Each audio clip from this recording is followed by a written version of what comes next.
Let me start with the question, why do we need critical thinking? Is critical thinking an academic topic that is interesting to discuss in the university course, but once we step outside the university, then its usefulness ends? Is critical something that improves your mark in an assignment, but it's not relevant to the rest of your life? Let me give you a few short stories.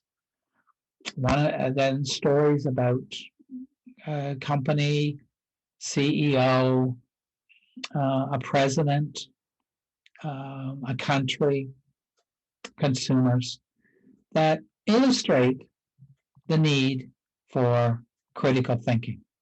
In 2002, the U.S. intelligence agencies released a conclusive report to guide decisions of the United States.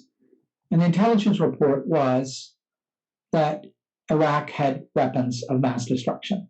That helped justify a military attack on Iraq. No weapons of mass destruction were found. The intelligence reports were mistaken. Another story. In 2007, Steve Ballmer, the CEO of Microsoft, said that the Apple iPhone would, quote, never have a significant share of the market, end quote. And who wouldn't believe the president of a hugely successful company like Microsoft? His opinion was wrong. The Apple iPhone now generates more revenue than Microsoft. Have you ever heard of a computer company called Digital Equipment Corporation? In 1977, the president of this company said, quote, there is no reason why anyone would want a computer in their home. Who wouldn't believe the president of a hugely successful computer company? IBM had the same belief around that time. The opinion of the president of Digital Equipment Corporation was wrong. The company ran into financial problems, and it was acquired by Compaq Computer Company in 1998. Then Compaq had financial problems, and it was acquired by HP in 2002. HP makes computers for the home, like Apple does. Another story. When Donald Trump was running to be president of the United States in 2016, he attacked a political opponent as being unfit for office because of his height. The other candidate, Mark Rubio, responded in kind by attacking Trump as unfit for office because he had small hands, also implying that Trump was impotent.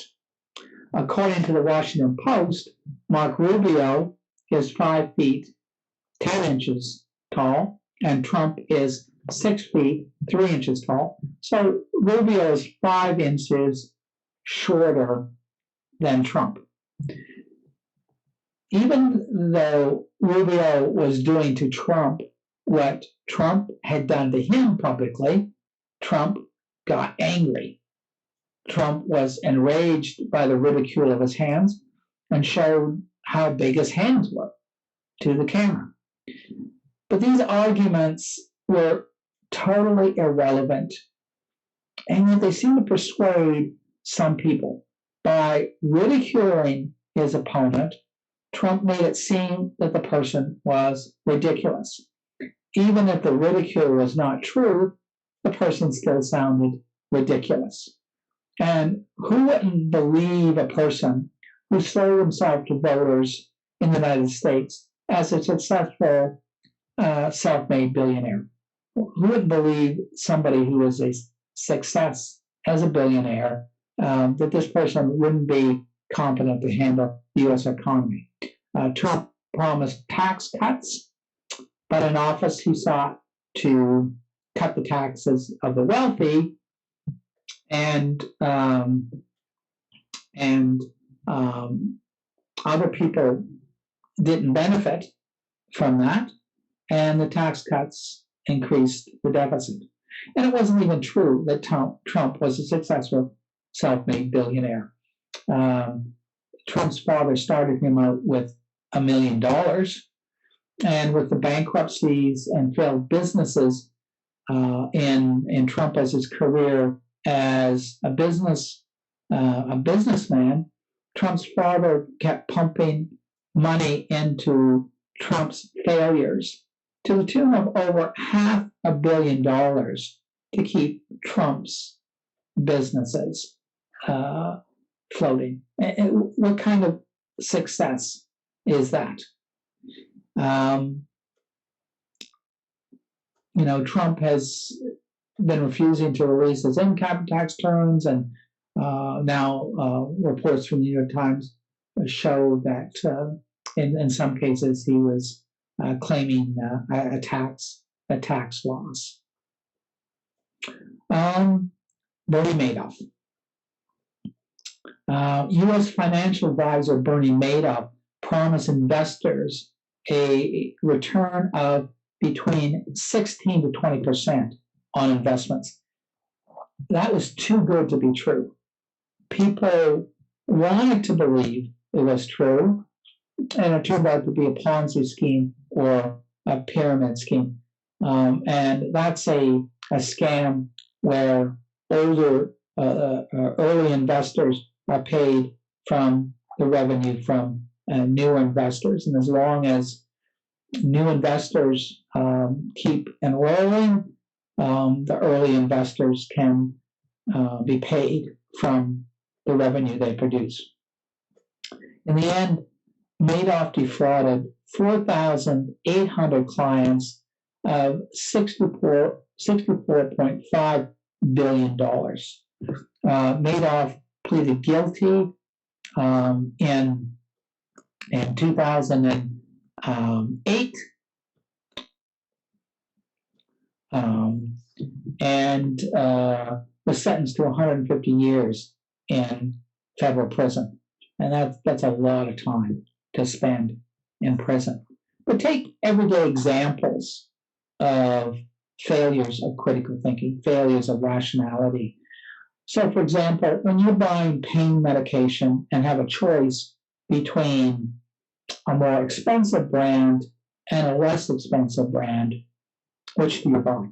Typically, people believe that a more expensive painkiller must be a more effective one. Otherwise, why does it cost more? The increased price is taken as evidence that the medication works better. It's just part of the psychology of the effect of brand and price. You pay more for the brand name, and you don't necessarily get a better product. Critical thinking goes back to the beginning of Western civilization, back to ancient Athens, 2,500 years ago, where democracy was basically invented in the West, although some thinkers say that are now arguing that non-Western cultures had forms of democracy. And it was that time that the thinkers in Athens, like Socrates and Plato and Aristotle, played a crucial role in inventing critical thinking and creating terms for it. And the idea was that in a democracy where people make choices, people need to make rational choices. If they can't make rational choices, then they can be persuaded by orators who appeal not to reason, not to rationality, but to false arguments.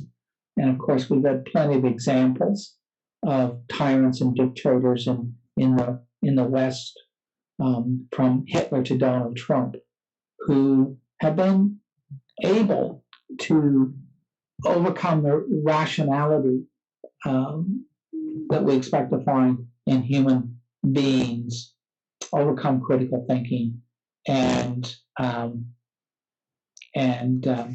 encourage people to make bad choices. Now, you might say, well, when we're talking about evaluating things and interpreting things, we're talking about opinions. And we hear the phrase a lot in the West that people in the West in a democracy have a right to an opinion. It doesn't matter what the facts are, according to this argument. People are entitled to an opinion, even a wrong opinion, and the law guarantees it. Well, that's not actually factually true. The laws in democratic countries do not guarantee absolutely the right to any opinion.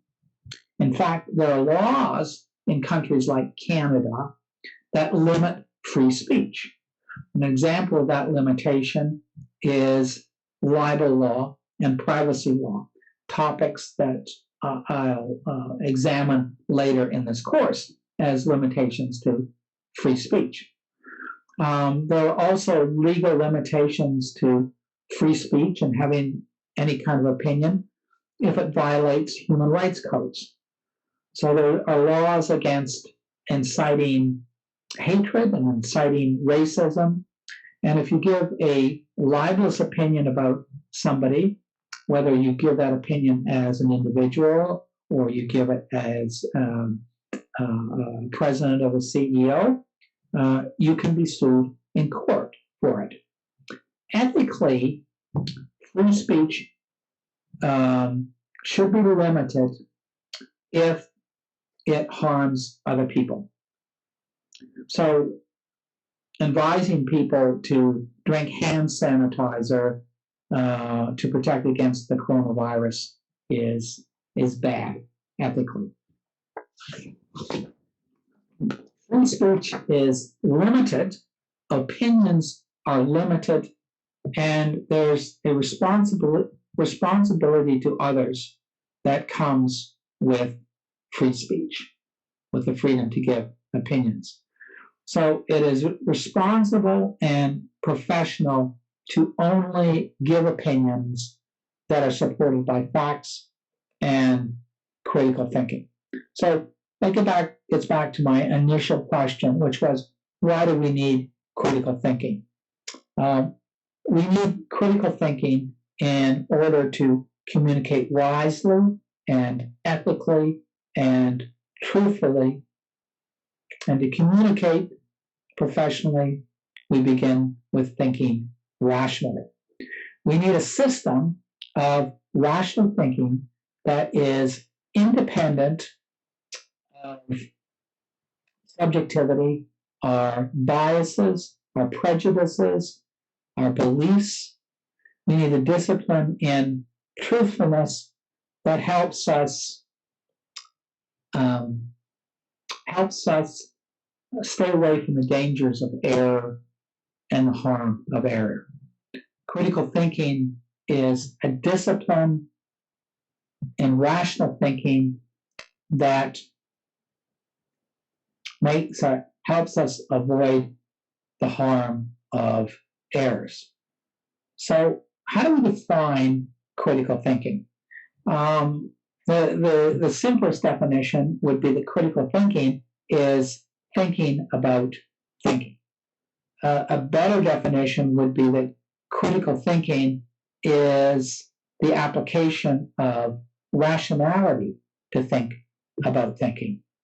A better definition would be that critical thinking is the mental discipline to use reason independently of interior and exterior influences, and not to be persuaded by emotion, bias, habit, and social pressure. Another way of saying that is that critical thinking protects us against the irrationality in ourselves and others. Human beings are influenced by emotions such as fear and anger and hope, which is wishful thinking. That's why people get swept into scams because of wishful thinking. People are influenced by other emotions like greed, and these emotions overpower reason. For example, people are more afraid of dying due to plane crash or terrorism than by a car accident or heart attack. And the statistics demonstrate that people are afraid of the wrong thing. People will vote for a politician who makes an irrational appeal to fear, anger, hope, and greed. And for example, some politicians will try to get elected by making people afraid of a worsening economy. And then when they get elected, they turn around and they say the economy is doing great under them. Or politicians will appeal to other factors of fear, such as fears of unemployment, fears of crime, fears of immigrant, fears of foreigners, and then use that irrational motivation to get people to vote. People make investments in frauds and scams that appeal to hope and greed. So greed and wishful thinking become a strong motivation for people to make bad investments. And in the case of Ponzi schemes or Bernie Madoff, there are situations where the scammer promises returns on investment that are just not possible. But people let their rational thinking be overcome by wishful thinking and the desire and the hope that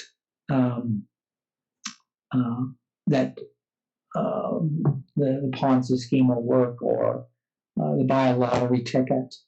And there's this kind of irrationality within as part of economic behavior and political behavior, that is, what people will buy and what people will vote for, is studied in a branch of economics called behavioral economics.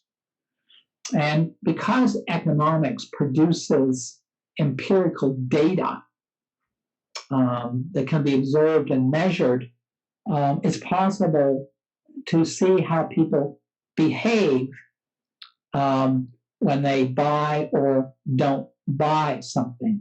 And the same thing is true of the data from voting.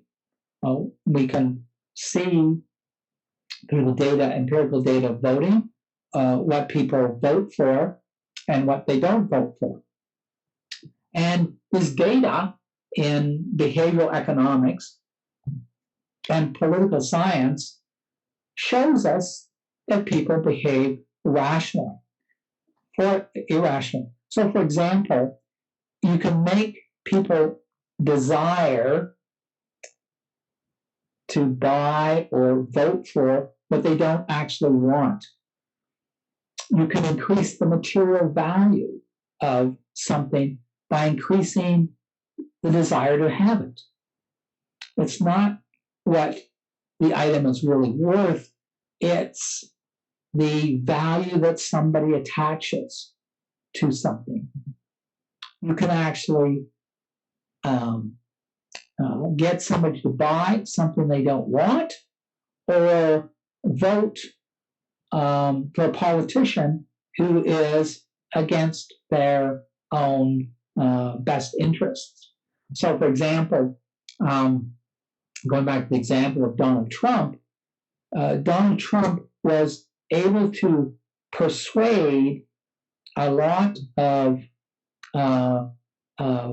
voters to elect him, and he pursued policies against the interests of those voters because he created tax cuts for the wealthy that didn't benefit the ordinary people who were voting for him.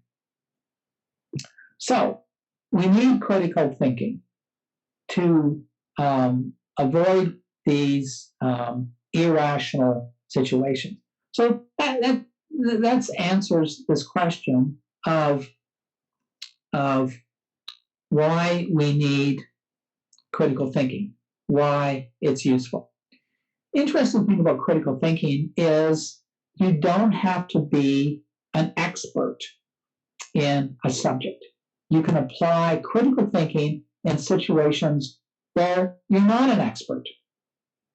You can apply critical thinking where you're offered a Ponzi scheme for an impossible return. You're not a financial whiz, but you're smart enough to realize that the promised return is just not possible, and you're skeptical of that.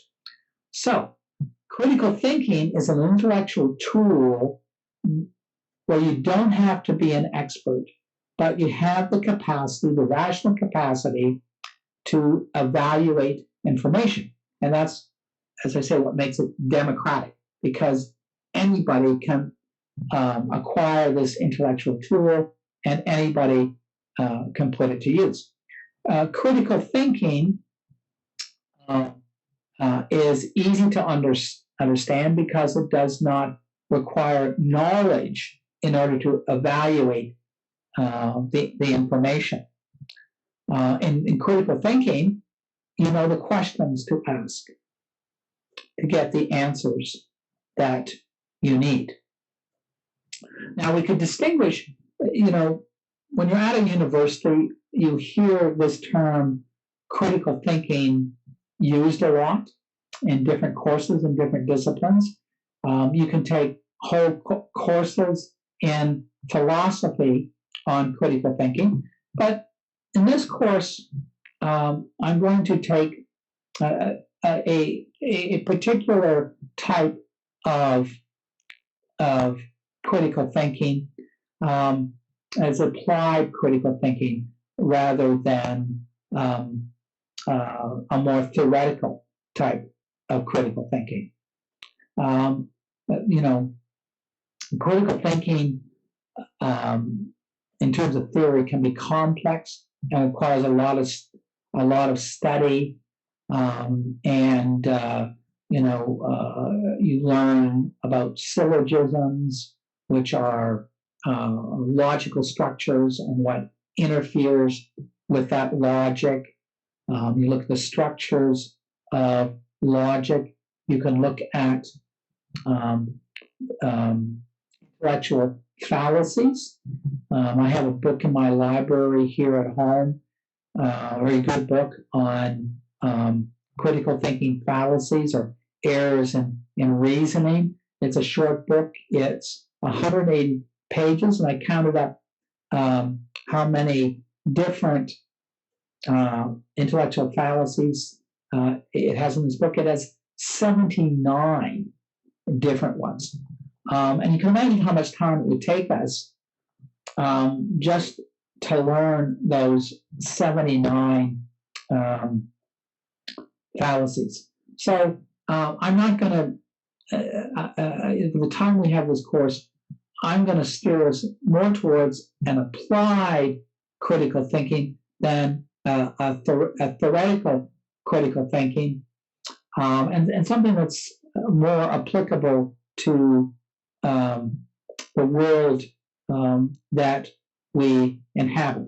But I do want to start by listing not 79 fallacies, but a much shorter list of fallacies. I think I've got 9 here. So these are all, rather than a long list of 79, I'm going to start this session in applied critical thinking with 9 failures in critical thinking, 9 fallacies that you really want to watch out for. False generalization, anecdotal evidence, false either or arguments, ad hominem attacks, straw man argument, confirmation bias, tu quoque, and hindsight bias. And that short list gives you some intellectual tools for identifying some of the really common failures in critical thinking. And these can be, these failures in critical thinking can do quite a lot of damage. So starting with false generalization. A false generalization is an application of one instance to all instances, and so that it misrepresents the truth. So to give an example of that, a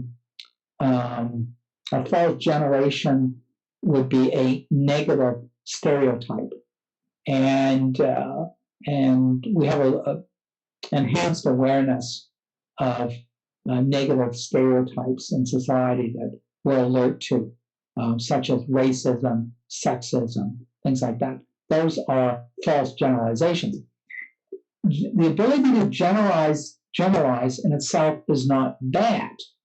It's actually quite useful. It's a useful intellectual tool to allow us to operate as human beings, and we do generalizations all the time.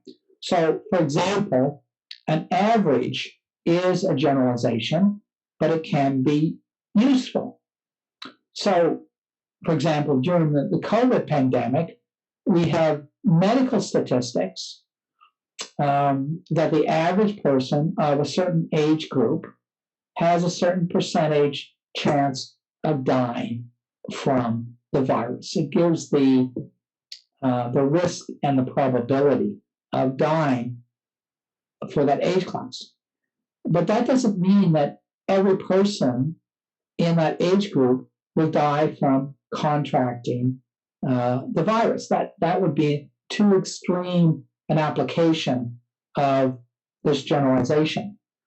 And these false generalizations are really harmful when they create damaging stereotypes, such as racism.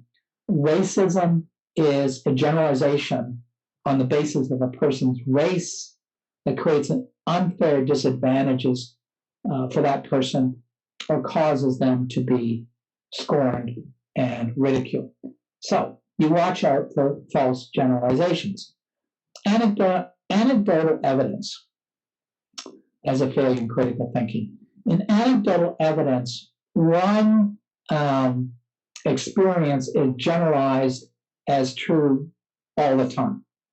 So for those of you who travel a lot, if you travel by a certain airline and the airline loses your luggage, you have an anecdote about your luggage getting lost by that airline.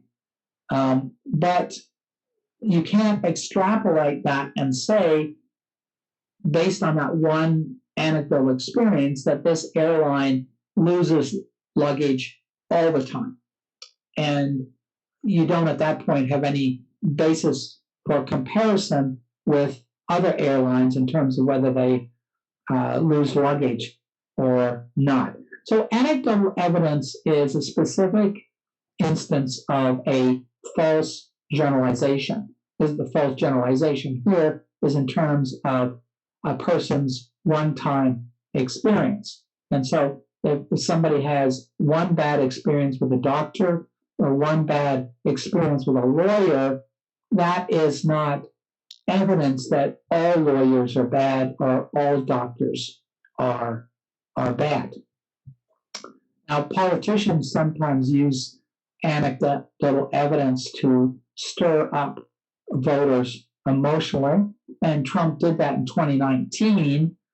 At that time, a couple in Nevada had been killed by one illegal immigrant. Trump said this incident was proof that a wall was needed along the border with Mexico. And based on this one piece of anecdotal evidence, that this instance of a couple being killed by one illegal immigrant, that was Trump's anecdotal evidence for need of this border wall on Mexico. In actual terms of fact, the killer was not from Mexico, but was from El Salvador. And of course, that does not mean that all people in El Salvador are killers.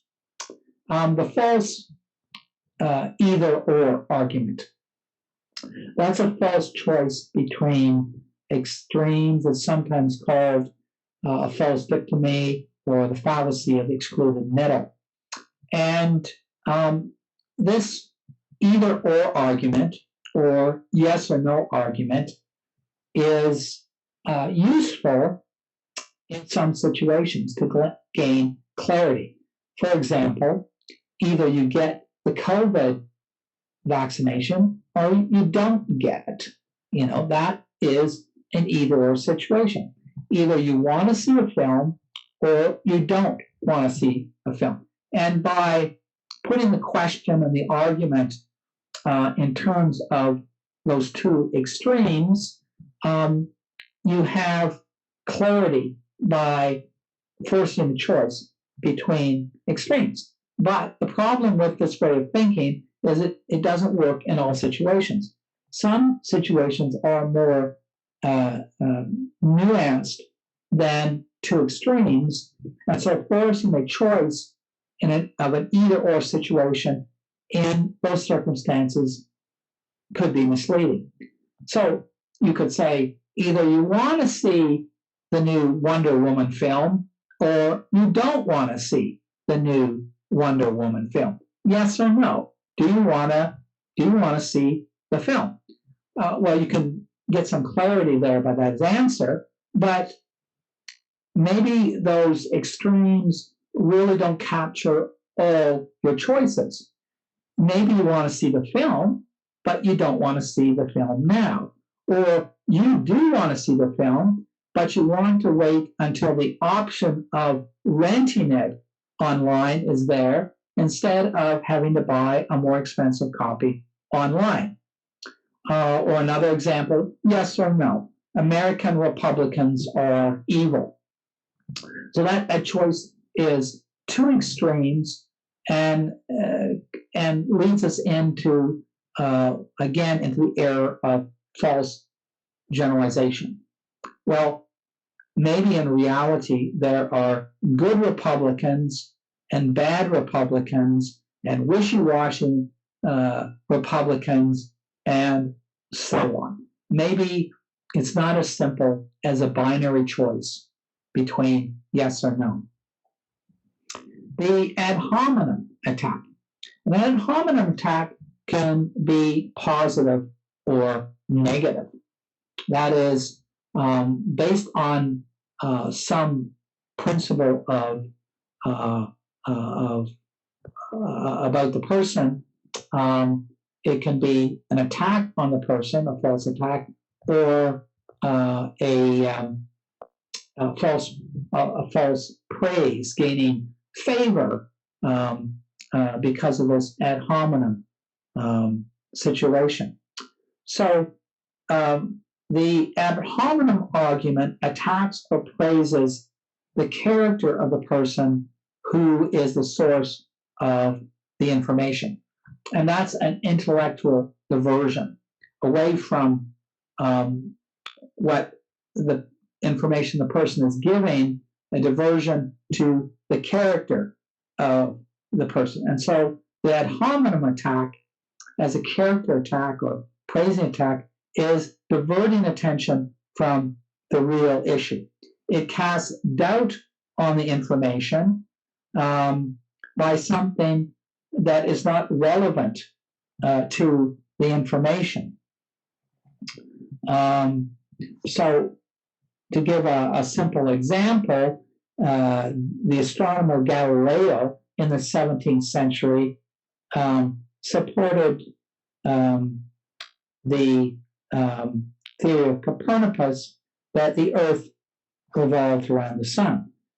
Someone might argue that you can't believe what Galileo said because he was suspected of heresy against the Catholic Church. And Galileo was brought before the Inquisition, suspected of heresy, forced to recant the truth, and spent the rest of his life under house arrest. And so if we try to dredge up this ad hominem attack on Galileo, it has nothing to do whether he is right or wrong with this idea that the Earth revolves around the sun. The straw man attack. Straw man, think of a scarecrow. The straw man attack is a name for a misrepresentation, a false image of an opponent as a reason for opposing what the person is saying. It's another kind of diversion. It's an it's exaggeration of the opponent's position. So, in the failing days of Trump's presidency, Trump was saying that Joe Biden wanted to defund the police, that is, take away funding from the police, so don't support Biden. That was a straw man attack. That was creating a false image of Biden's position. Or Trump was saying that, ironically now, that Joe Biden supports rioters, so don't support Trump. And in those instances, Trump was confusing the right of peaceful protest with rioting. And he was also ignoring the more nuanced form of civil disobedience. He's confusing civil disobedience with lawlessness. Now, that position of Trump's seems even more ironical since Trump has been impeached a second time by the U.S. Congress for doing what he accused Joe Biden of inciting people to riot. Confirmation bias. Confirmation bias is a really interesting failure in critical thinking because it's a situation where information is selected that supports a bias, and any information that would contradict the bias is neglected. Now, this can be a problem in research and when you're analyzing and assessing the validity of research. So in the confirmation bias applied to research, a researcher might believe a certain situation is true and only use data that supports what the researcher believes to be true and ignores equally valid data which contradicts or denies the situation. In other words, it's finding only what you're looking for. And when you get deeper into the text for this course, the craft of research, you'll see how the text challenges you as a thinker to overcome the possibility of your own confirmation bias by testing your own arguments, by trying to find contradictions in your arguments as a way of avoiding in you confirmation bias. To colloquy, that is another type of diversionary tactic. It's a specific type of the ad hominem attack. And so what happens in the tu quoque situation, when one person accuses another person of something, the person accused of something turns around, and instead of proving that the accusation is not true, this person who's accused accuses the accuser of doing the same thing or being worse. And that was another thing, it's an attempt to discredit the critic and deflect attention from what the critic is saying. So an example might be if someone is raising an issue of wrongdoing, the tu quoque argument will be the opponent will accuse that person of being guilty of wrongdoing. And in fact, saying there's a hypocrisy here. And it's a way of deflecting attention away from the main accusation. So you typically saw Donald Trump do that. Sometimes when Donald Trump was accused of something, he would use the tu quoque argument to deflect it by saying Barack Obama was worse and the Democrats may be worse. And in those instances, that may be factually true or it may be a lie. So you have two things working together. You have the tu quoque argument of saying somebody is actually worse, but what you're accusing the other person in return is actually a lie or a fiction. And that another name for that kind of deflection is called the red herring.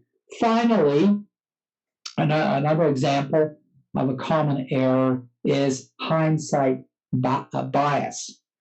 And that means after an event has happened, rationing an event from what is known after it has happened.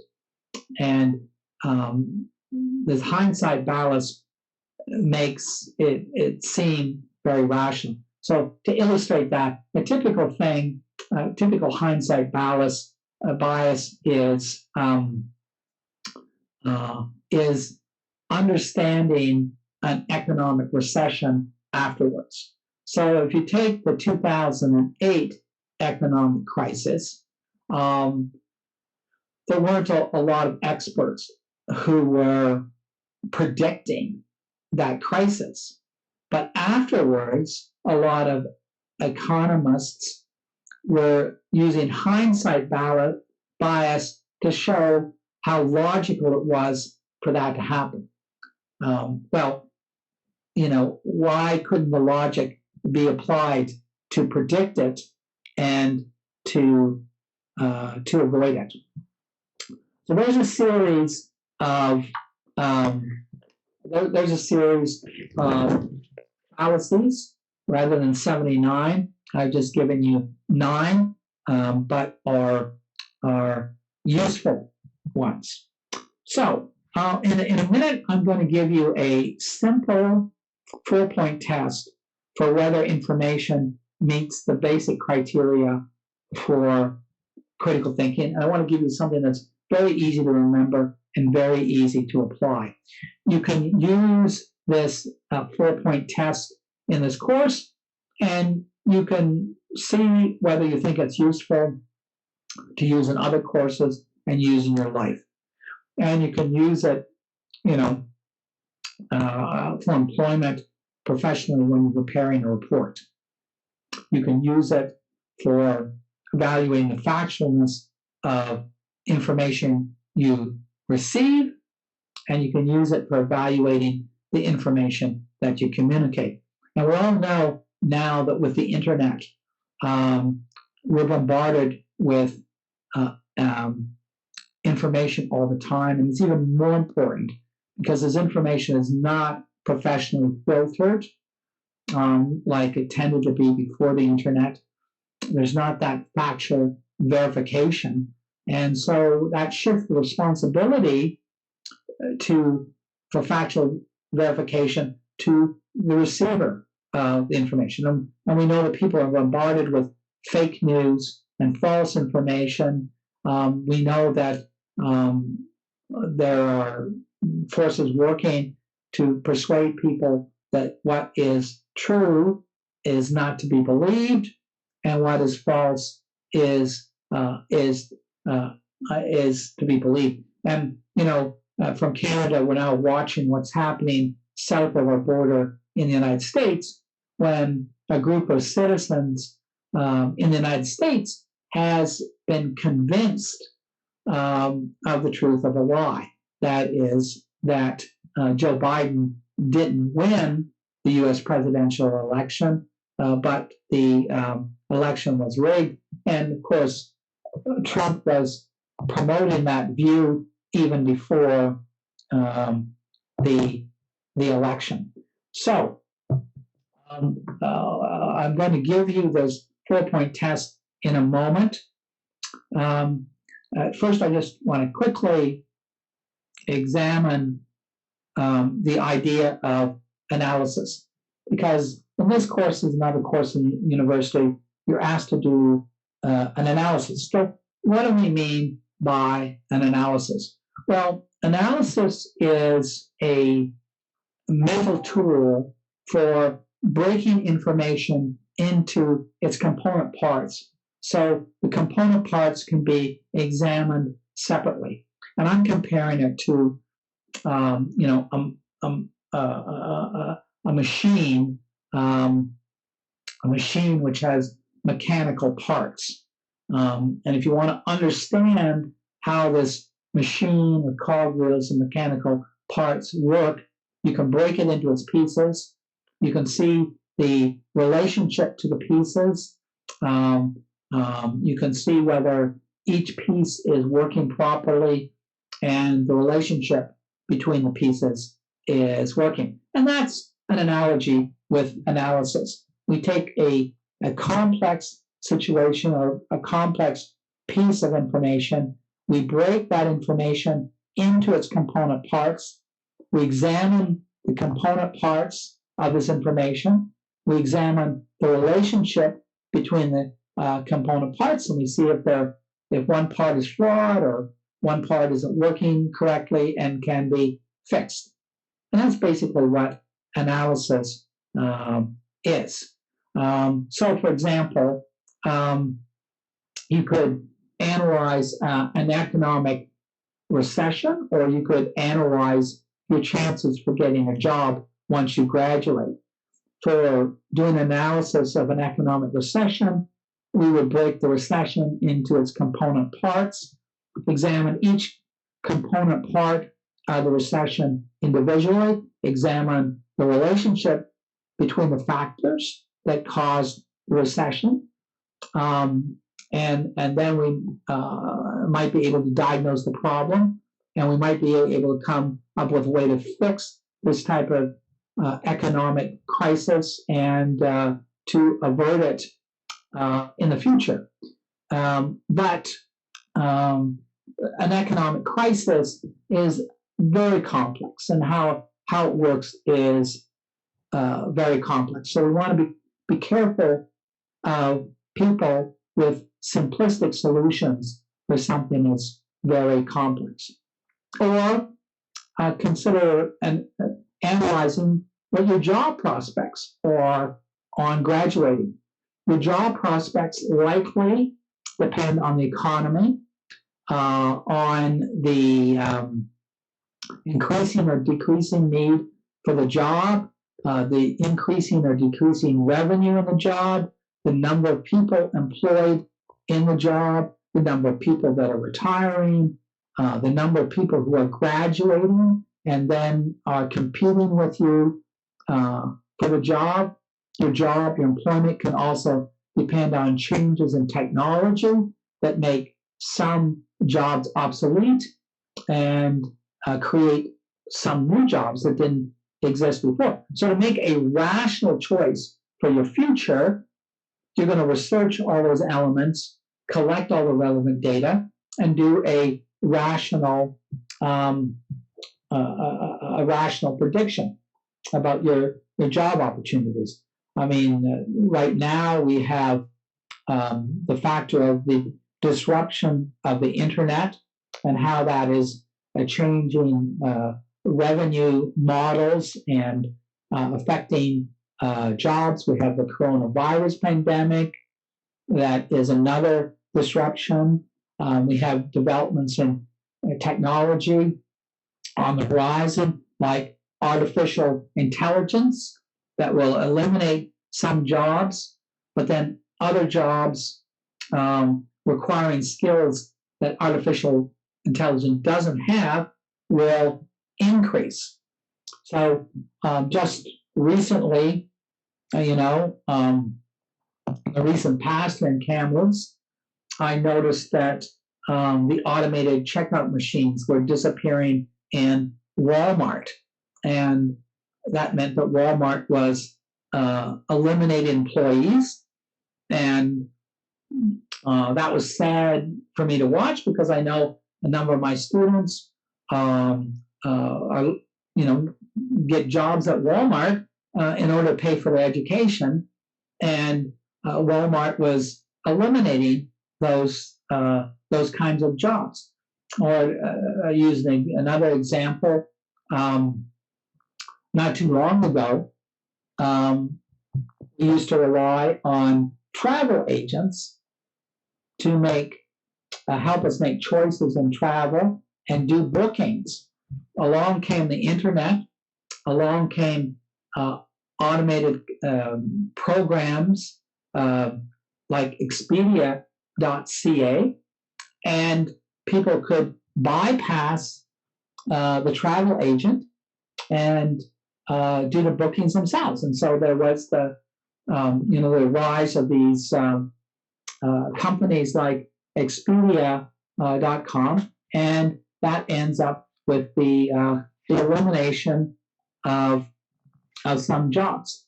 When I look at my profession now, teaching,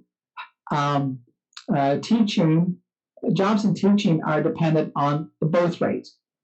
If the birth rate goes up, there's a need for more teachers. If the birth rate goes down, there's a need for fewer teachers.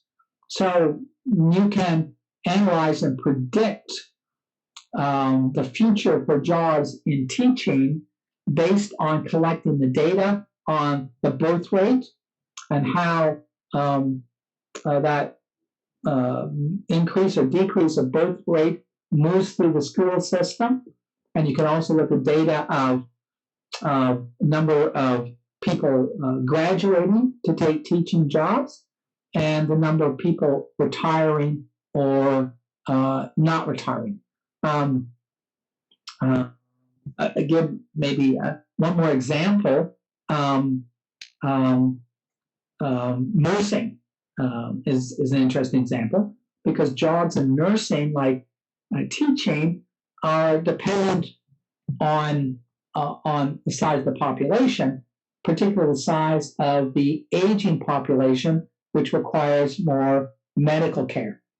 So right now in Canada, the statistics show that we have a rather large population that is aging, going into retirement, and essentially means that there's going to be a greater need in Canada for healthcare and for nurses. And of course, right now the coronavirus is probably doing that. So that's an example of the ability to make rational decisions and analysis on the basis of data. I want to get to now what I promised. I was going to give you a 4-factor test for critical thinking. 4 terms, easy to remember. I'm going to go through them now, and then this session will end, and the next session will be to dig in more deeply to these factors. So the 4-point test I'm going to start by giving you is these 4 factors: terms, assumptions, facts, and implications. And at a later date, I also want to look at one of the factors that interferes with critical thinking, which is social inhibitions. But first, I want to go through these 4 terms. Like I said, easy to remember, and they are a useful guide to practical and applied critical thinking. So we begin with terms. Okay, define the terms. Do people really know the definition of the terms they're using? Or is it a situation where people use words they assume they understand and assume that others have the same understanding? So if you're using a term, are you defining the term the same way as your audience? Has your audience got multiple definitions of the term? Are you assuming you fully understand the definition of the term when you don't? If you're not clear on the terms, if you don't define the terms for your audience and make sure you and your audience have the same definition, there can be a breakdown in communication. So I took some typical terms that we hear all the time: consensual, imminent, terrorist, recession, racism, Muslim. They're common terms. We may think we can define those terms, but are we really defining the terms clearly? And does our audience have the same definite terms? So let me take a controversial term, consensual, meaning somebody consents to something. And that relates to sexual assault situations and trials. At one point, is there consent to a relationship? Does one person believe that he or she is consenting and the other side misinterprets that?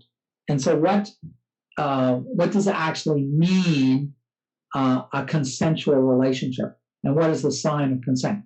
So typically when you get a sexual assault situation and a sexual assault trial, there's that problem of how people understand or should understand. Let me take another term, imminent. That means something is about to happen. But what precisely do we mean by imminent? Do we mean it's going to happen today? Do we mean it's going to happen in a week? Do we mean it's going to happen in 2 months? If we said right now, despite the problems and the delay of the coronavirus vaccination, delivery is imminent. Well, that sounds good. That sounds like soon. But what does soon mean? What does imminent mean? How do we define it? And so when you're doing an assignment or you're doing an analysis, if you're starting out without a clear definition of the terms, you may have already made an error in critical thinking that will damage the rest of the reasoning process. And we can go and look at general terms that we use all the time, and they're so vague that we can't be sure how we're defining it and how somebody else is defining it. So, for example, saying that somebody is successful. Donald Trump says he's a successful business person. How does he define success? He would probably argue that because he's a billionaire, that demonstrates he's successful. Somebody else would say, yeah, but you've had numerous financial failures and bankruptcies and lawsuits, so that that counterbalances your claim to be successful. Based on a definition of terms, a position can be refuted or supported on the basis of the definition of terms. So, in terms of critical thinking, you want to make sure that your terms are clearly identified and the definitions are communicated to your audience. And when you're analyzing a document, you want to make sure that the terms in the document are clearly defined and that they are valid. Okay. Second point, assumptions. Identify the assumptions and the premises in a position. Part of the danger here in critical thinking is that there is an assumption that is hidden or not stated. And if somebody else examines your hidden assumption, they can find that assumption faulty, and your whole argument then collapses and is refuted on the basis of faulty assumptions. So you want to make sure that your assumptions are communicated to your audience, and when you're analyzing a document, you want to make sure that the assumptions are clearly stated and not hidden. Now, one specific type of assumption the course text calls a warrant and examines that in chapter 11, and that's a very interesting chapter. And the warrant is an unexpressed and unexplained general principle. And again, the warrant may be an assumption that is a necessary connection between two pieces of information. And that connection makes the two pieces of information valid and understood. And with this hidden assumption or hidden warrant, you lose the sense of the connection and the validity of the connection. So let me give you some examples of statements that are based on hidden assumptions. So historically, there was a time that you would hear statements that women should not be given the vote. And that was based on an assumption that might have not been expressed. And I think you're aware of some of the history of that and the suffragette movement and the enfranchisement of women and allowing them to vote as they should be allowed to vote. But that statement that women should not be given the vote was sometimes based on assumptions and sometimes hidden assumptions. And often people will make those kinds of statements because they believe it without thinking them through. And so the belief will come first and the rationalization will come later. Some people don't sit down to themselves and say, what rationally do I know about women? And then I can form a belief whether they should be given a vote. Unfortunately, some people start with the belief and then try to find reasons after it to support it. Or should women be allowed to have a university education? Or should women be allowed to drive? There are still some parts of the world where women don't have the right to drive. And that's based on both, hidden assumptions. Assumptions such as in terms of voting, that women are too emotional or irrational to make a wise decision to vote. And now we recognize that is not true, that that's a faulty assumption. And statements like that with hidden assumptions, the assumptions should be brought into the light of day where they can be examined, and then we would see that they aren't valid. Well, another example, an example actually of a warrant in the text is a piece of folk wisdom where there is smoke, there is fire. And we can translate that principle into a specific situation. So the police imagine the police come to an office, they take a person into a room to question the person, and then the police leave with the person. Some people might jump to conclusions and assumptions that where there's smoke, there's fire.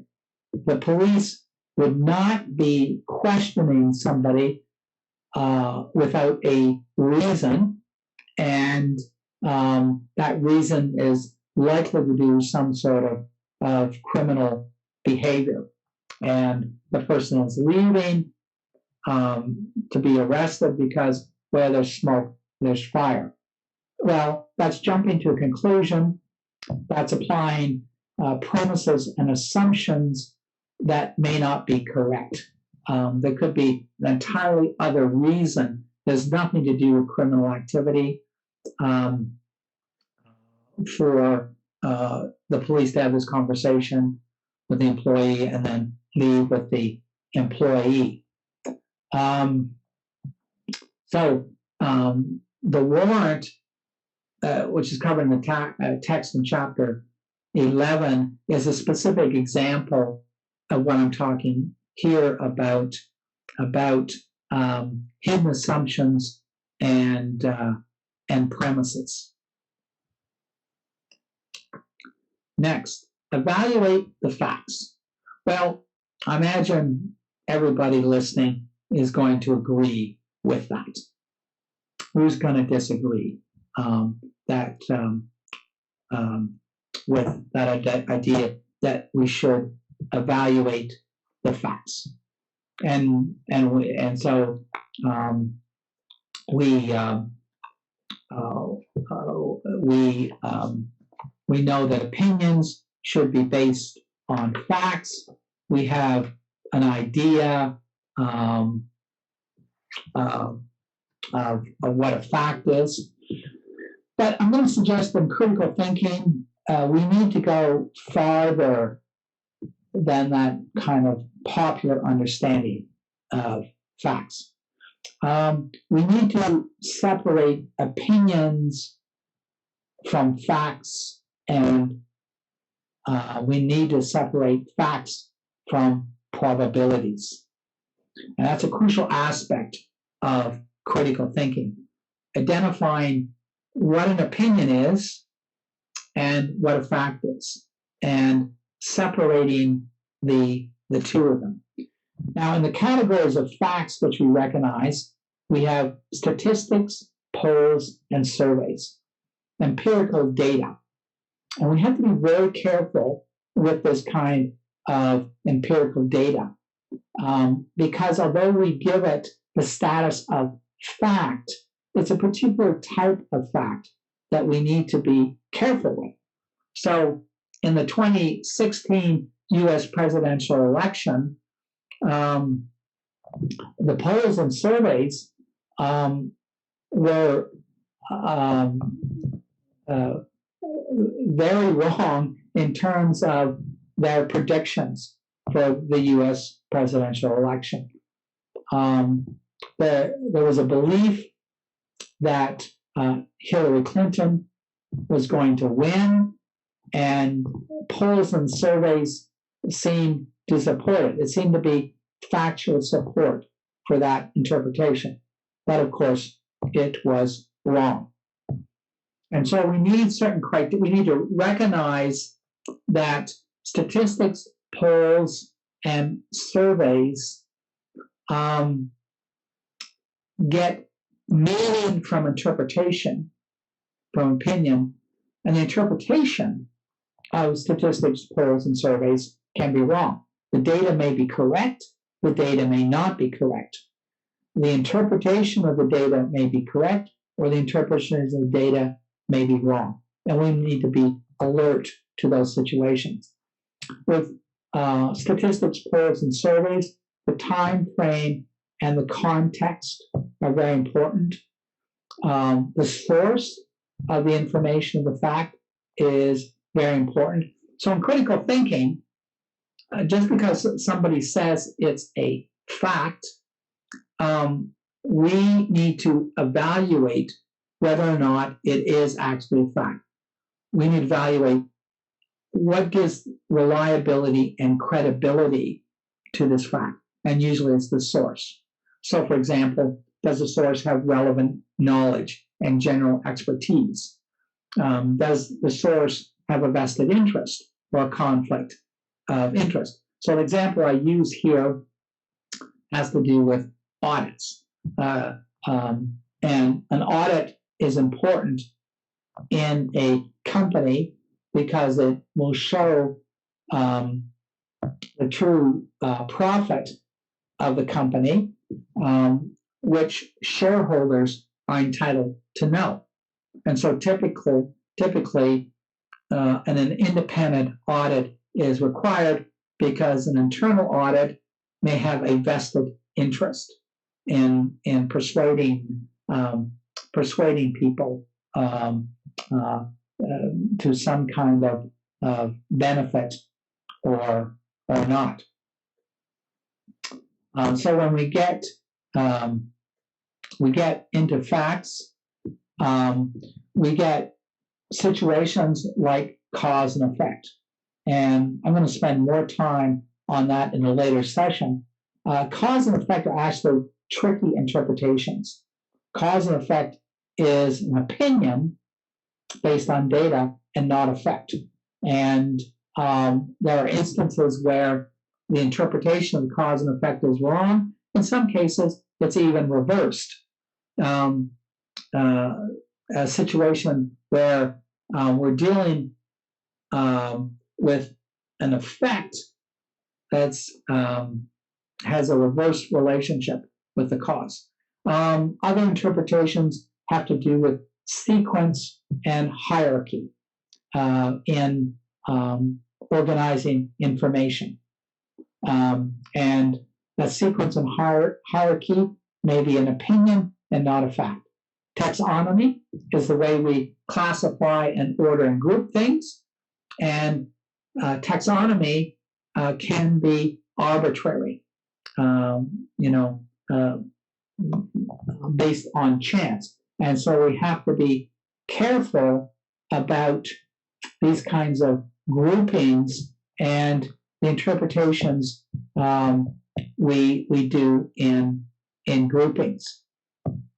So if we go back to statistics, statistics as empirical data is collected is limited by the questions that's asked, by the size of the sample, by the number of people polled, by the knowledge and experience of the people surveyed, by the date of the survey, and the honesty of people answering the survey.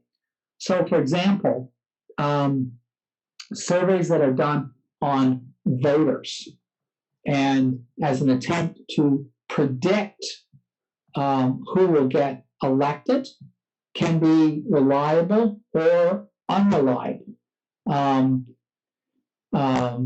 They can be unreliable because they're dated and something happens to change people's minds, or it can be just a simple factor that some people may not tell the truth about who they intend to vote for.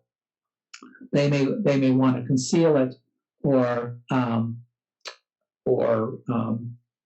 mislead people. So, for example, if you're doing an election poll, and in a typical country like Canada or the United States, and you surveyed only men,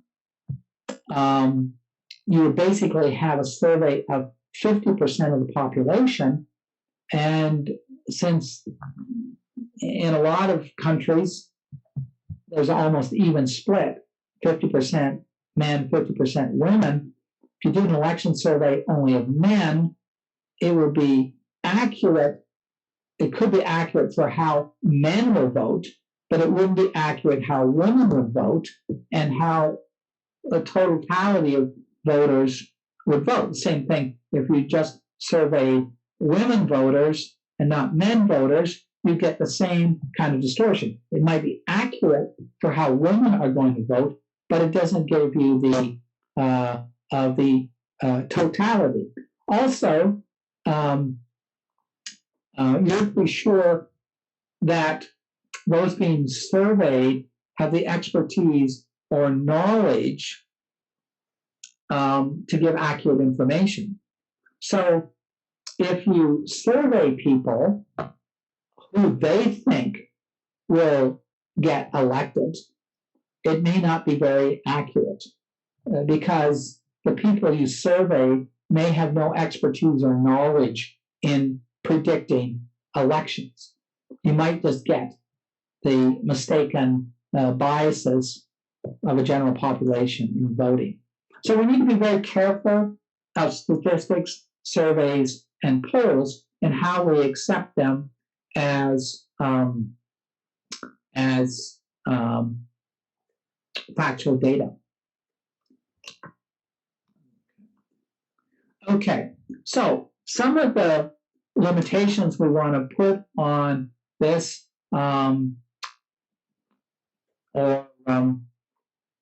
these factors. I think I've covered most of that. Let me go to the next thing. So, in critical thinking, it's an important step not to conclude that a fact is a fact until we've been able to determine what makes it a fact.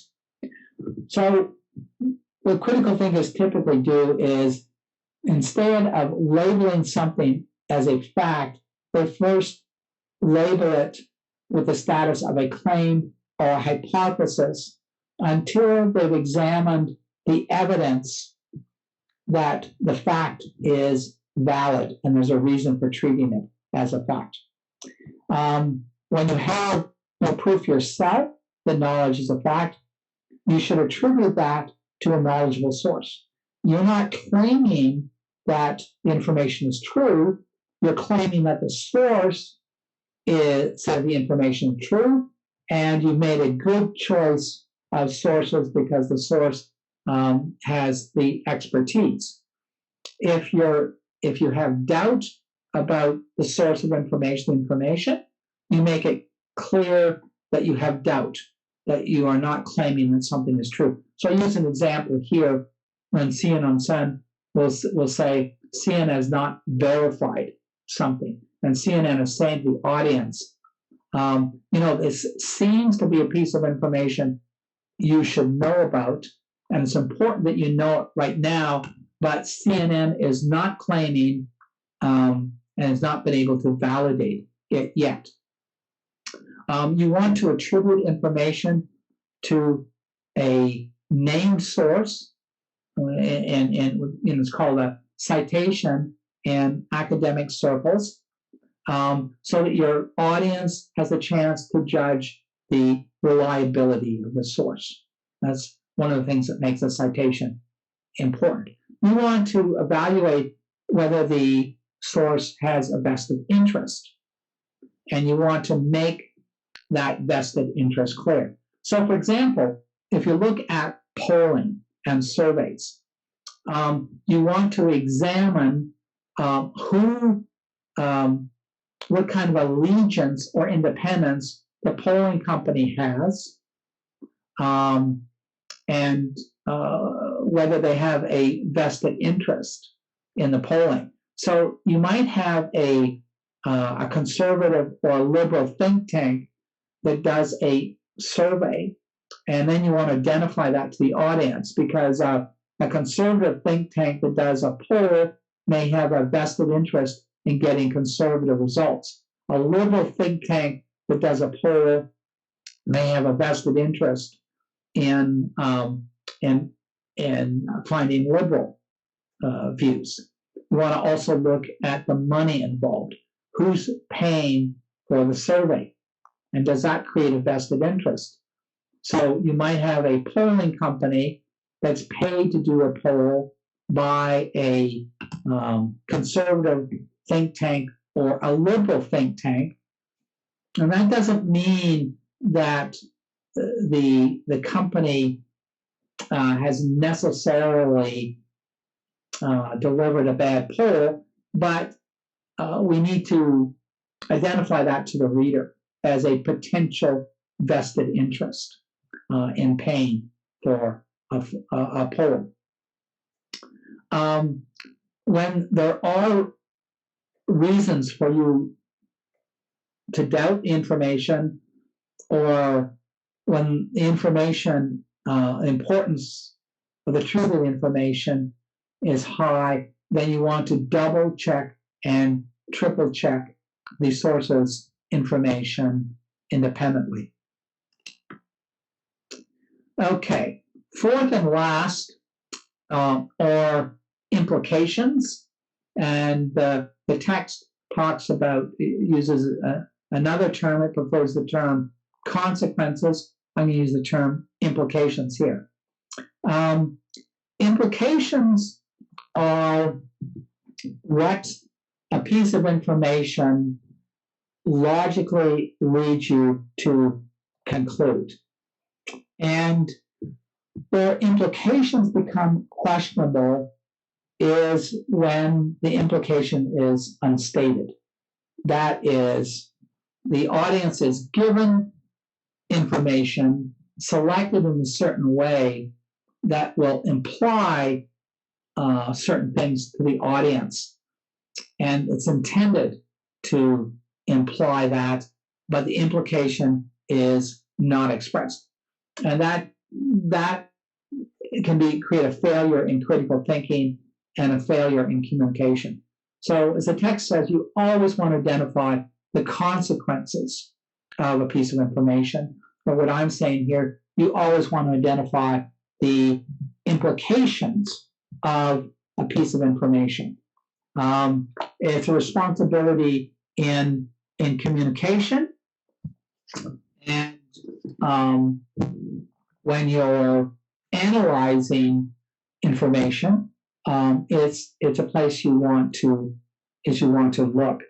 So let me give you a particularly notorious example of implications.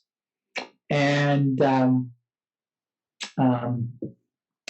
Donald Trump a few years ago was being sued because of Trump University, which was charging people for what was claimed to be a university, but it was not a university as people understand a university. It was more like seminars, and it didn't really carry the qualifications that a university education should.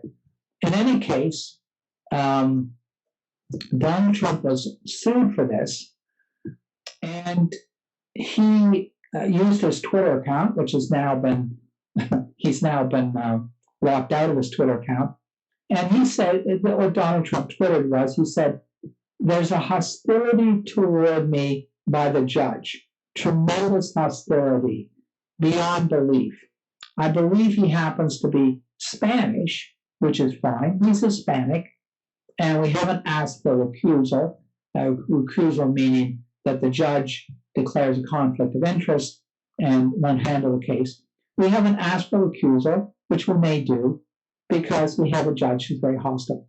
So that is a message with a lot of implications. So just to examine it, let me give it to you again. There's a hostility toward me by the judge, Trump's opinion, not backed up by facts. Tremendous hostility beyond belief, all opinions. I believe he happens to be Spanish. What's the implication of a judge being Spanish, which is fine? He's Hispanic, and we haven't asked for recusal. That's implying that the judge has a vested interest because he's Hispanic, which we may do because we have a judge who's very hostile. So the implication there is this judge is hostile to Trump in this lawsuit, not because of the merits of the case, but because the judge is hostile towards Trump because of what Trump has been saying about Hispanics. And of course, you remember that the rhetoric of Trump was that Hispanics and immigrants from Mexico are a security threat to the U.S., which justifies building the wall, which Trump said Mexico would pay for. So that Twitter is just loaded with implications which are unexpressed, but which the audience would get.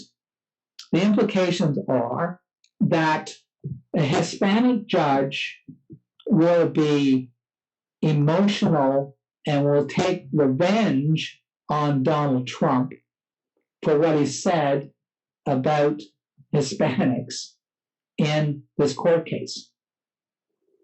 Now, and so, like I said, this judge was the trial judge in a trial of fraud against Trump University. The facts were wrong.